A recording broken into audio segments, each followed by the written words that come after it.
Hi everyone, and welcome to one more episode of the Allplane Podcast, where we talk with the movers and shakers that are redefining the future of commercial aviation. And as usual, before we start, I would like to remind you that all previous episodes of this podcast, as well as many other aviation stories, are available on the Allplane website. That's Allplane.tv, Allplane.tv. And by the way, you can also subscribe to the newsletter, where I send also a compilation of aviation stories with a strong focus on sustainability and innovation.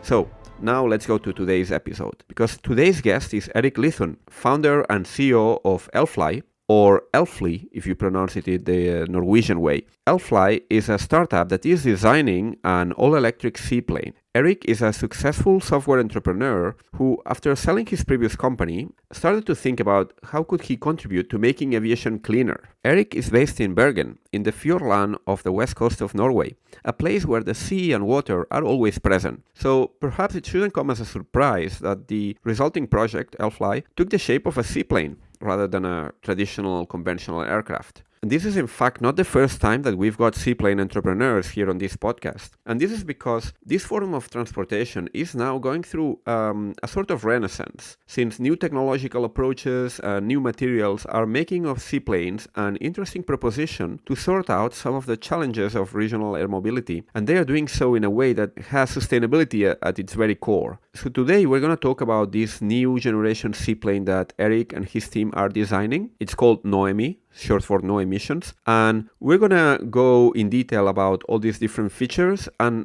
why this could be really a game changer for regional air mobility in Norway, but also in other parts of the world. So without further ado, let me welcome Erik to the podcast to talk about this very exciting project, but also about the role that seaplanes can play in decarbonizing the aviation industry. Hello, Erik. How are you? I'm fine. Thank you, Miguel.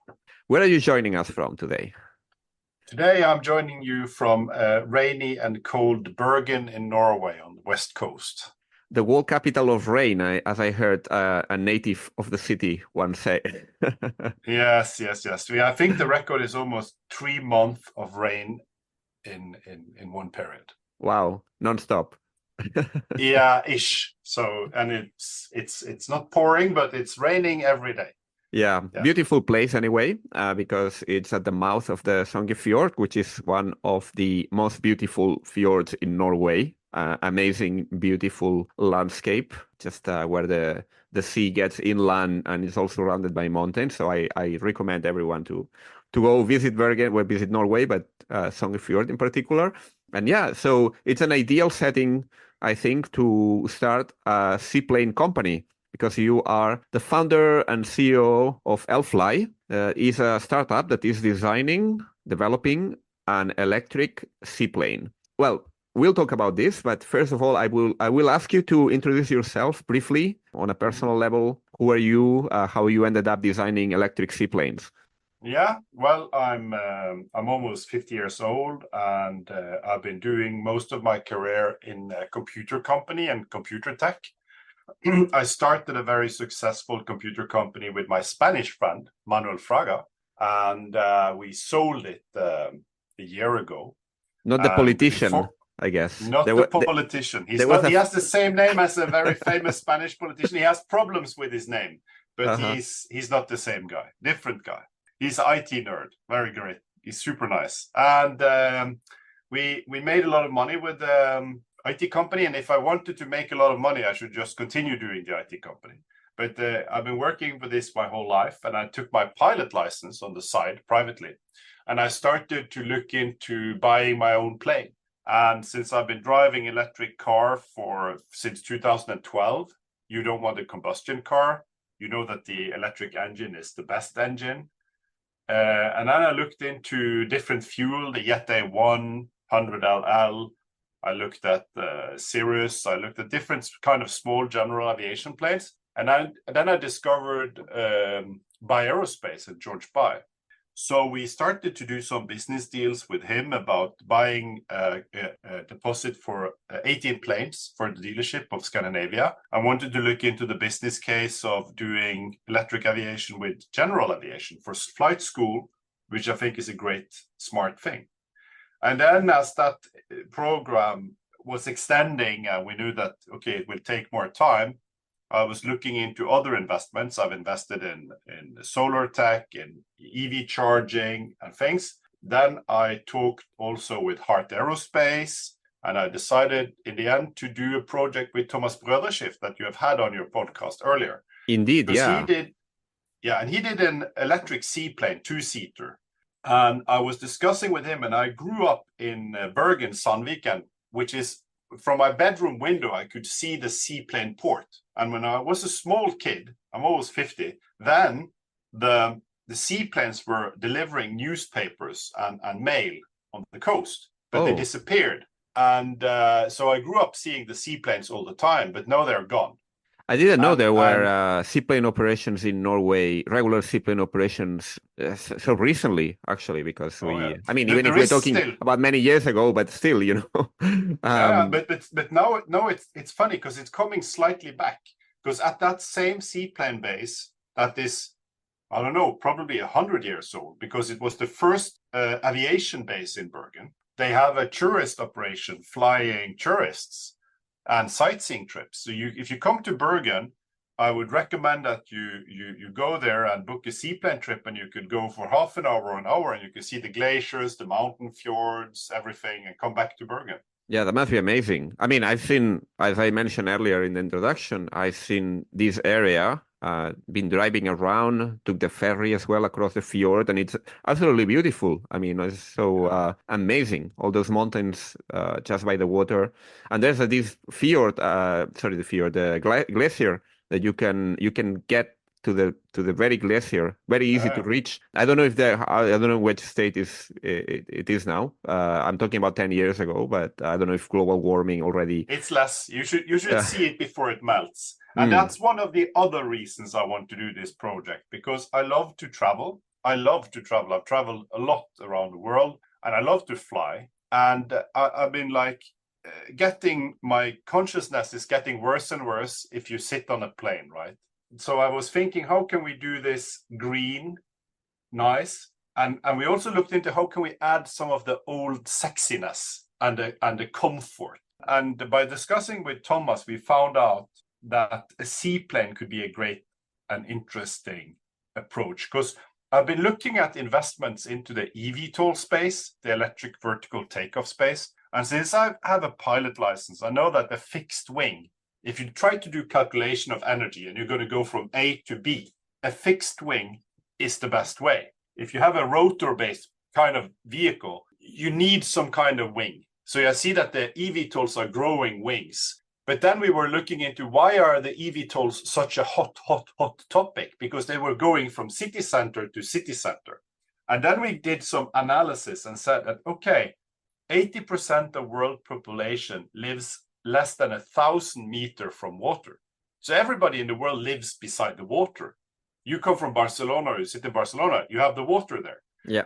And in the old days, you could travel from Barcelona to Mallorca with a seaplane. And if you look at the business case of eVTOLs, if there was a business case of eVTOL in Barcelona, I don't know, but then you should go some kind of a short distance to someplace up and down the coast or into the mountains, I don't know. But we saw that we could, with our seaplane, travel and open that route again. So think if you could go to downtown Barcelona, go to the harbor, not the airport, board the plane directly and fly to Mallorca.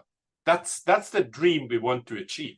And how are you planning to do that? I mean, you have set up the company, and where are you now with this development project? I've seen some very, very cool renderings, and I've seen that you have also announced a number of partnerships with different players in the industry and the ecosystem. But how far are we from seeing the seaplane flying? The first thing we did when me and Thomas decided to do this project, and he as the CTO, he said, okay, let's build a prototype. So we built a 20% scale prototype that we flew. And then we made it so that it was not a very, how can I say, sexy one, but it was a functional one. So we crashed it. We changed the engines. We had 2 engines. We had 4 engines. We had tractor. We had pusher. We've had different hulls mounted on it, trying different landing, takeoffs, bad landing. And it's interesting because we've tried also a lot of different design. And if you look at the renderings you're referring to, they look really conventional. And that is because if you look into the hundreds and thousands of engineering hours that's gone into the planes that fly in the sky every day, which is safe, you would discover that they are approximately 98% they look the same. And that's because of physics and aerodynamics. So our plane is really a conventional plane, and we try to make a conventional plane that is a first and foremost seaplane taking off in water and being excellent in water, but also amphibious so that we can take out the wheels and land at the airport. So then we can start to do transport first from airport to water, water to water, and airport to airport. So we are basically trying to address as many business cases as possible. Yeah. One thing, though, is that when I talk with the people in the seaplane industry, we've got quite a few here on the podcast, I always ask why seaplanes are not more widespread, considering, as you said, that the majority of the people live close to water, and that is a relatively, let's say, infrastructure-free mode of transportation. But still, I think there are some issues with the first with the way that you cannot guarantee the right water conditions, and also I think there are issues as well, particularly with salty water, with maintenance in contact with the salty water. So are those issues, I guess, still, even if the plane is electric, those issues will still be there? How are you planning to overcome those? Yeah, it's an excellent question. And it's so to the point, because we've analyzed, you know, that globally today we have had identified that the seaplane market, it's around 450 professional seaplanes flying, doing commuter range operations. But all of those planes are land-based planes almost that have been adapted to sea. And you take a land-based plane, you remove the wheels, you put floats on it. And to make a comparison that you understand how crazy that is, if I put floats on your car, you wouldn't put it at sea and try to move around as a boat. And when you talk about then wave condition, corrosion, this is exactly the problem. Your car would corrode in salt water, right? And the interesting thing is, if you have a combustion engine, you suck in oxygen to burn the fuel. That means that you also suck salt water into the engine. And all this sums up to one thing: a bad business case. And the business case kills everything every time. So why are seaplanes a niche today? It's hard to make money in aviation. Then it would be even harder to make money with a seaplane. And if you look to the Maldives, that's the only where that they have like the biggest operation. I think they have 85 seaplanes, twin otters, and they are super streamlined. And that market is 500 million US dollars or more a year, that market. But then they have a streamlined operation only doing seaplanes, right? But we think, to answer your question, that to make a plane that is pure electric, that you close off the engine system, you close off everything you can, you try to not have metal that will corrode, and you make the plane to be of composites that will be good in water, and you design it from day one to be in salt water, then you would get the maintenance cost drastically down, and then you would also be environmentally friendly. And then you suddenly have a revenue machine, because we also try to analyze that the average seaplane fly like 84 kilometers today, like 40 nautical miles, which is nothing. And this is completely doable with electric aviation. And then if you add a fixed wing instead of an eVTOL, you can take 1 ton of cargo. So do you want 9 people and luggage? It's doable. So this is our trying to address the business case and also build a plane, if you understand. We need to completely have focus on the business case all the time, because that kills the project if we're not succeeding. Mm-hmm.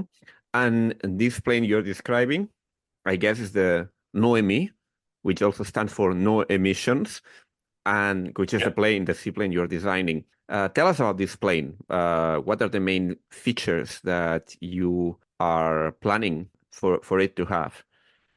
Yeah, the Noemi project, it's a NOAA mission, and it's flying boat design.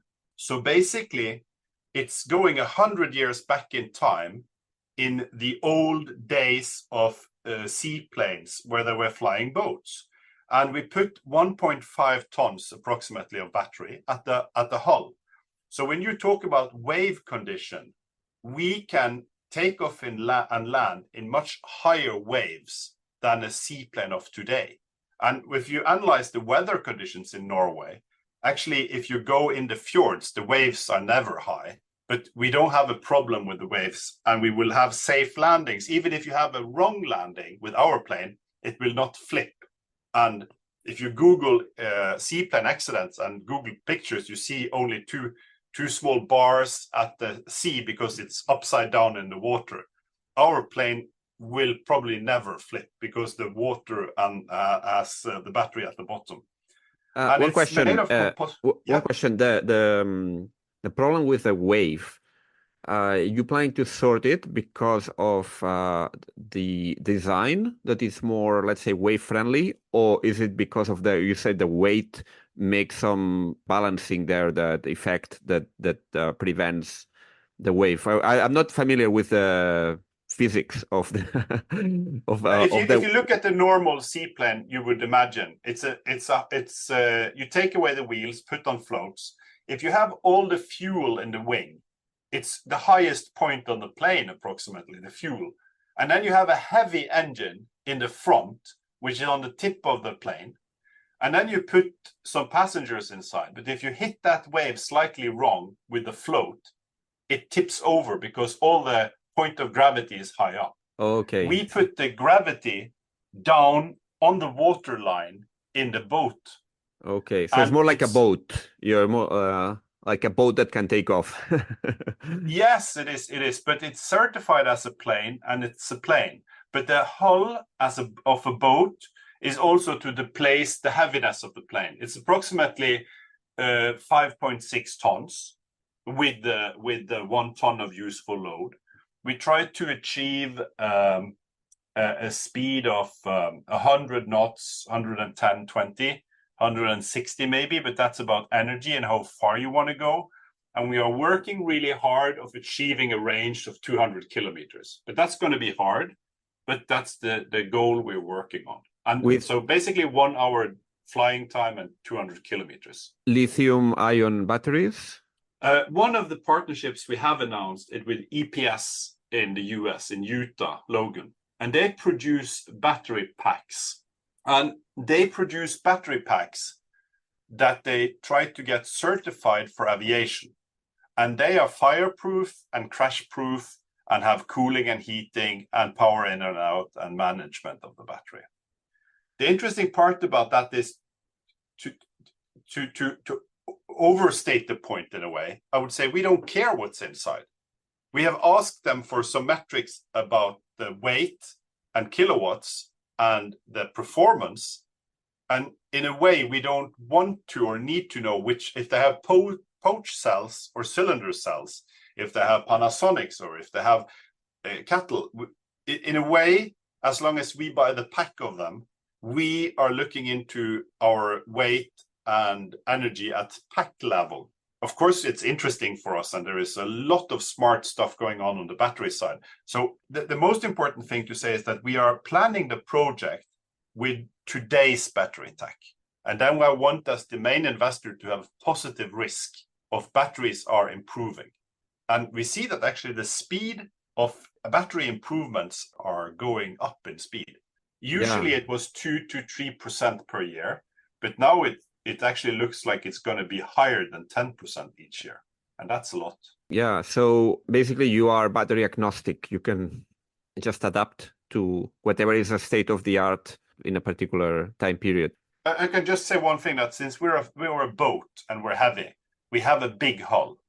So this to displace the water. So that means that we have a lot of cargo space to put the batteries. So in a way, in the future, we will shop for the batteries where we can find it. And we have a big compartment that we can put them in. So that's completely correct what you're saying. In terms of capacity, how many passengers, how many of crew? Yeah, we will certify it for single pilot operation, but we make 2 crew. So we make it so that it can fulfill the certification requirements of today. And then we want to make a 9 passenger with luggage. But we have looked at different kind of potential configurations. You can have a VIP 6-seater, you can have a VIP 8-seater, and we can have a special mission with stretchers or patient transport to hospitals around in Norway. That's a very interesting contract you can get with the government. But to do sightseeing, when you don't have any luggage, you only have Instagram on your phone. And if you want to see the glacier in a 20-minute flight, we've made something I've called the Ryanair configuration. And then we can have 13 packs. So we're going to certify the plane as a CS23 level 4. That's the end goal for type certificate. But if you're going to fly and see sightseeing for 20 minutes, you don't need that much space. So then you can just configure it as tight as possible within the rights of the emergency exit and the certification. And you don't have any luggage because you're going to fly A to A. And it's actually quite a strong business case, the whole thing, because people will have the lowest possible ticket price to go to Norway. But when you're in Norway and there is a 500 euro to fly for 20 minutes with a seaplane, people pay it. But they flew to Norway for 200 euros. And that might be a 3-hour flight. But you fly for 20 minutes, then it's a different kind of budget. Then they will pay 1,000 in the dinner time. Actually, I would say like flying into Norway, it's not particularly expensive compared to the price level in the country. I mean, it's possibly one of the cheapest things you can do. I think it's true. Yeah.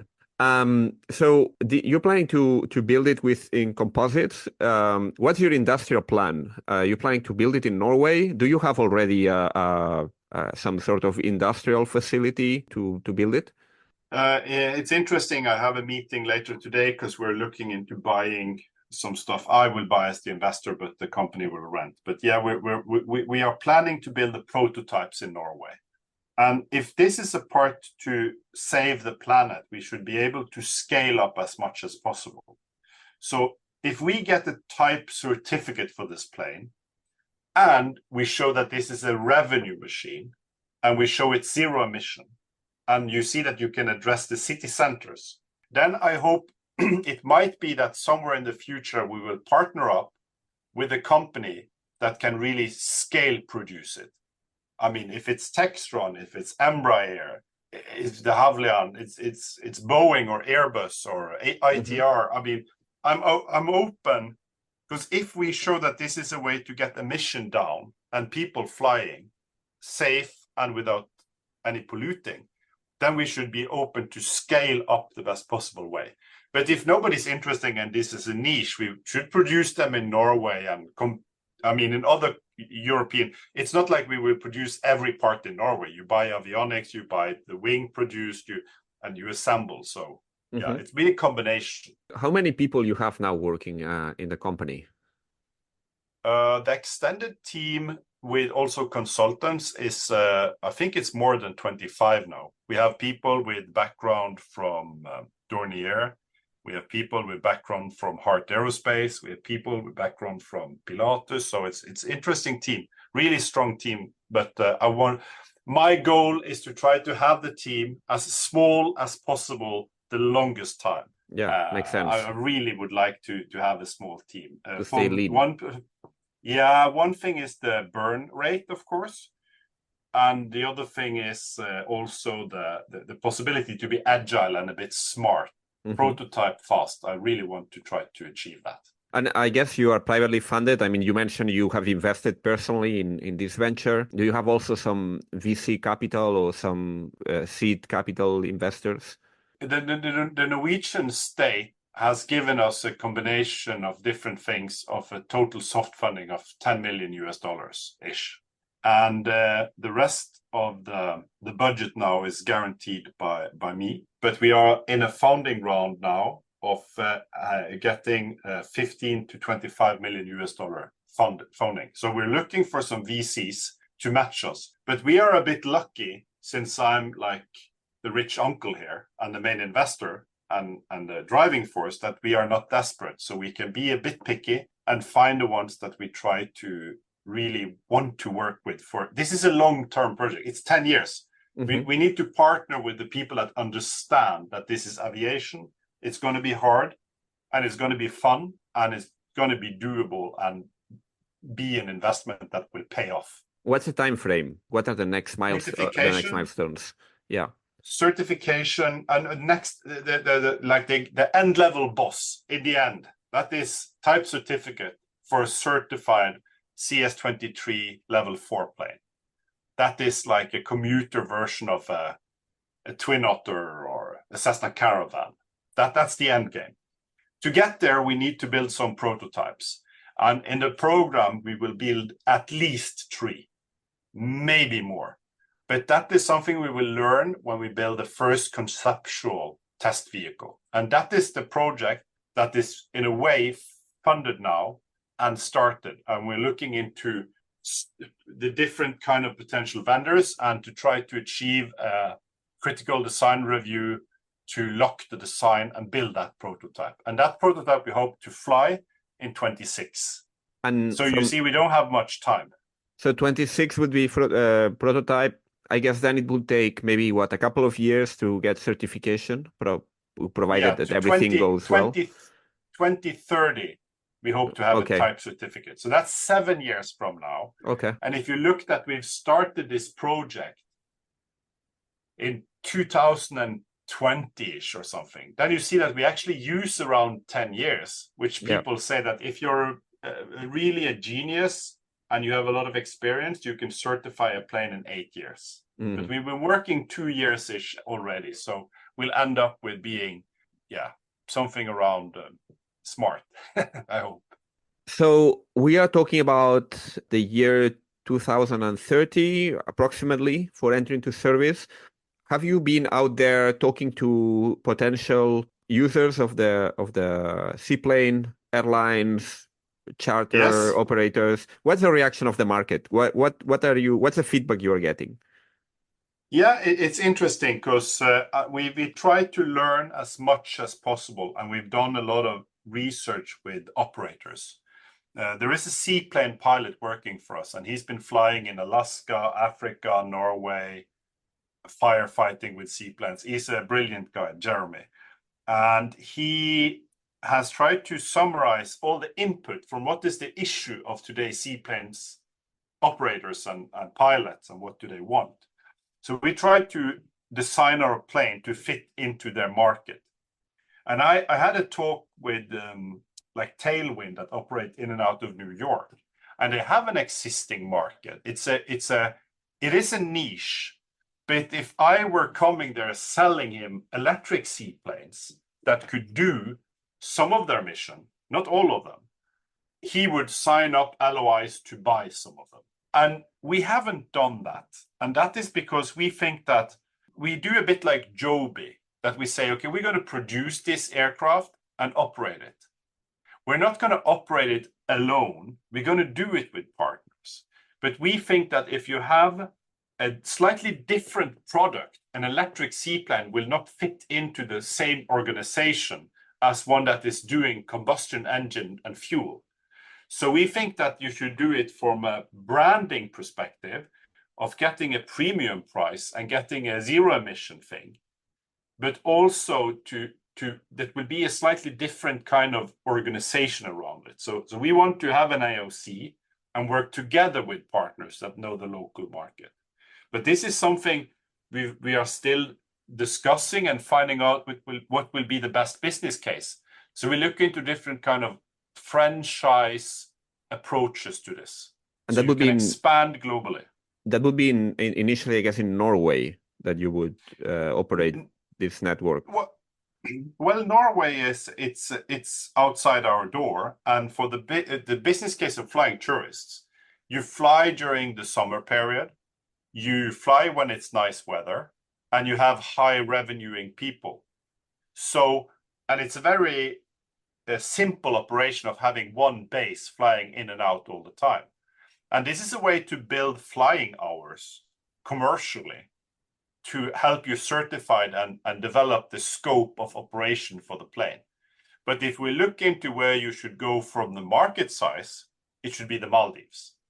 If you look at where you could go from flying rich people, it should be Manhattan, right?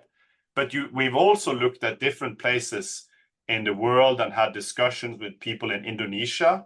Interesting the approaches from different companies in Indonesia that want to fly around in that area. A lot of people, a lot of industry, and a lot of development going on.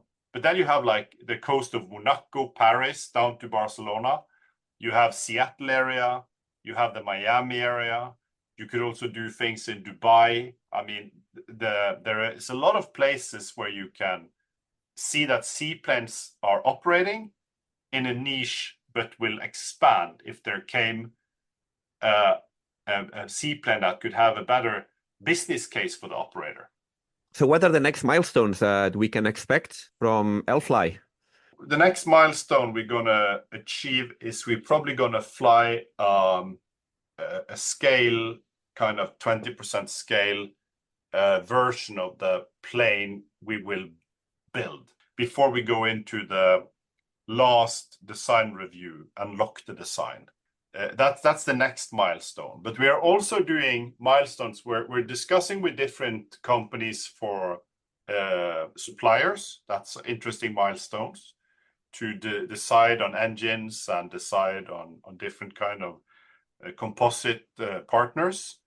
And we're also having different partners signing up like LOIs, like the Lithun Islands in the north of Norway, which is a huge tourist destination and a beautiful, beautiful area of the world, that signed an LOI that they want us to operate in their area. And they're going to be a research partner together with us to develop the seaplane so that we hit the spot of tourism, but also that we can cover the local demand of transportation in the local area for the people living there. Yeah. And it's a great achievement to have those on board too. This was announced just a few days ago, I think, in December 2023, which when we are recording this. And I think you published some really cool posters, like evoking the sort of Belle Epoque of, 1920s Belle Epoque travel. Yeah, it's interesting because there is a poster from 1930 from one of the first aviation companies in Norway, and they were flying mail from Oslo to Gothenburg to Copenhagen. And it's interesting that with our seaplane, that's a route we can fly. And that poster from 1930 has this kind of old, very nice, romantic look. So when we announced the partnership with the Lofoten Islands, I wanted to have a poster that gave the same kind of romantic, old look, which is kind of nice. So we can probably share a picture of both of these posters so you can see it. And it's funny because we're trying actually to set up a web page, a shop on our web page, so people can actually order the posters. We tried to make a series of them, giving this old vibe of romantic aviation with our plane, Noemi. So we put it in our Allplane web page. Makes sense. But it's not been published yet. But we have it actually almost ready. Makes sense. Now I can tell you in Barcelona, all the souvenir shops are selling this new style of postcards that is trying to replicate those old posters from the 1920s and 1930s. Because there was this exhibition.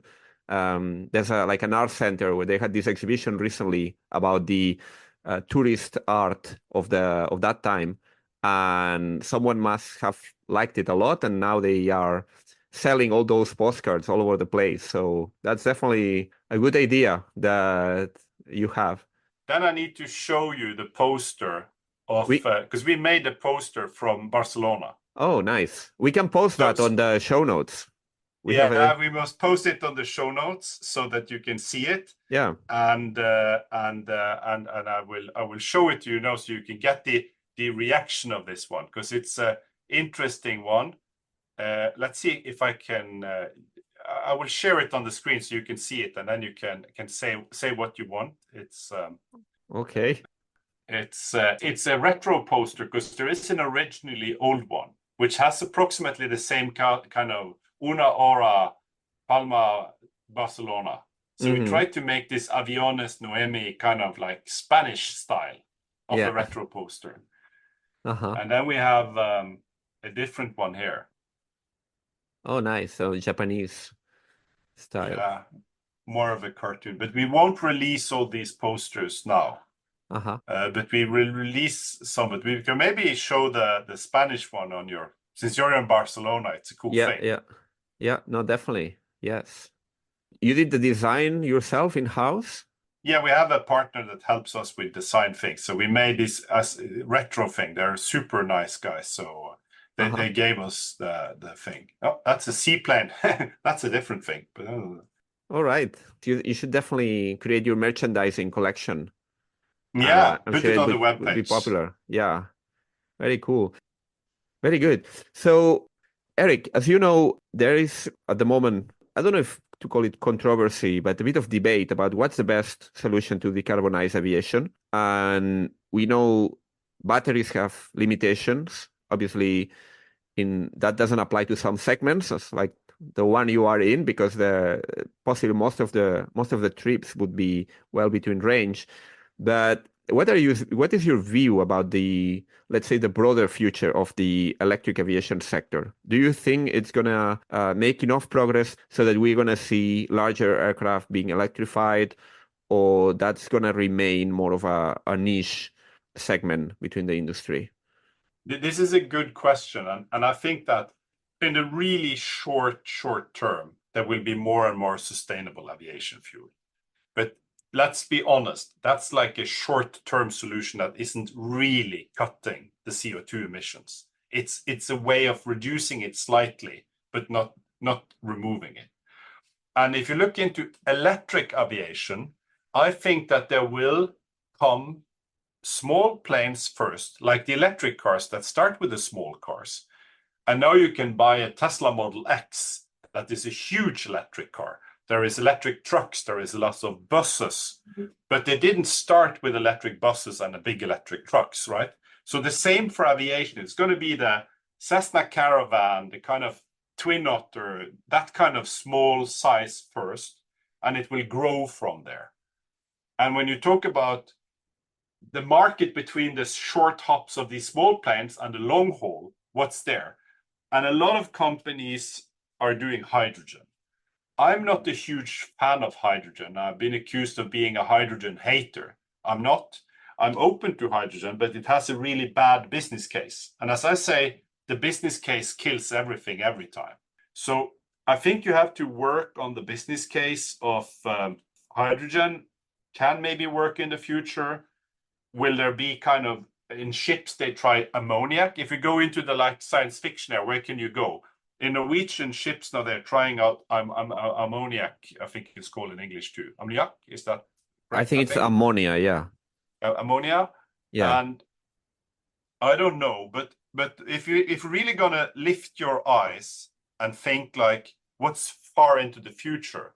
I'm gonna throw out a completely strange thought here, but you know that, and this is a thing I think for shipping too, to use nuclear reactors. For ships, they've used it for many years. The Russians do it for icebreakers. You have that for military ships. You have it for military submarines. And it's interesting that for these ships, you have these small reactors that work for 20 years and you refuel them every 5 or 10 years.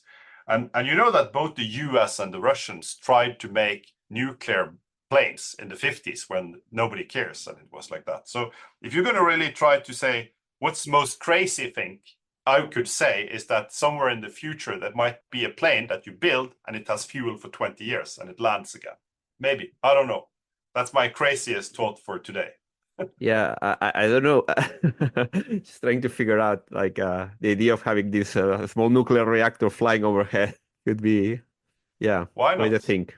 Yeah, so people that want to learn more about your project, I don't know should we say Elfly or Elfly, more like the Norwegian way? Say it any way you want. Elfly Group, we usually say in English. Elfly Group. Okay. Where should people go to find more information about what you guys are doing? Follow us on LinkedIn. I think that is the best place, and we have a web page. It's l-fly.no,